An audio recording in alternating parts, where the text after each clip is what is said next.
OTT Indian సినిమాలకు అదనపు హంగు తెచ్చిన ఏకైక ప్లాట్ఫామ్. కరోనా తర్వాత ఓటీటీల పర్ఫార్మెన్స్ బాగా పెరిగింది. ఓటీటీలు రంగంలోకి దిగనంత వరకు కూడా శాటిలైట్ రైట్స్కు డిమాండ్ భారీ స్థాయిలో ఉండేది. కానీ ఓటీటీల రాకతో ఇదంతా తారుమారైంది. ప్రస్తుతం చిన్న సినిమాల నుంచి పెద్ద సినిమాల వరకు ఓటీటీ రైట్స్ ఆయువు పట్టులా మారాయి.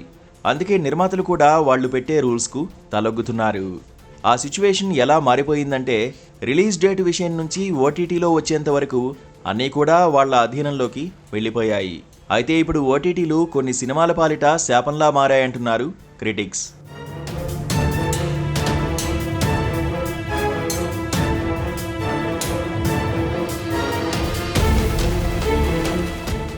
కోవిడ్ తర్వాత పెద్ద ఎత్తున సినిమాలను కొనుగోలు చేసిన ఓటీటీలు ప్రస్తుతం కొద్దిగా నెమ్మదించాయి. ప్రస్తుతం సినిమాల జోరు కూడా చాలా పెరిగింది. వరుస సినిమాలతో ఇండస్ట్రీ కలకల్లాడుతోంది. అయితే ప్రస్తుత సినిమాల విషయంలో ఓటీటీలు ఆచితూచి వ్యవహరిస్తున్నాయి.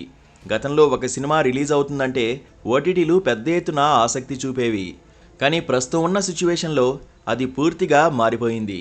పేపర్ వ్యూ పద్ధతిన చిత్రాలను స్ట్రీమింగ్ చేయడానికే జైకొడుతున్నాయి.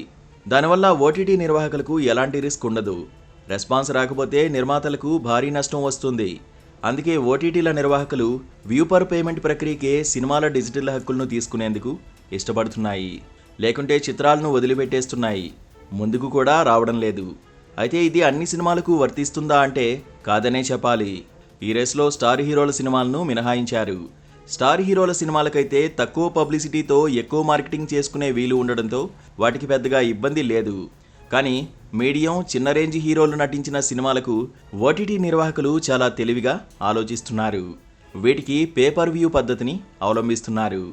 ఇది వర్కౌట్ అయితే సినిమాను తీసుకోవడం, లేకపోతే ఆ ఓటీటీ నుంచి సినిమాను తీసేయడం జరుగుతుంది.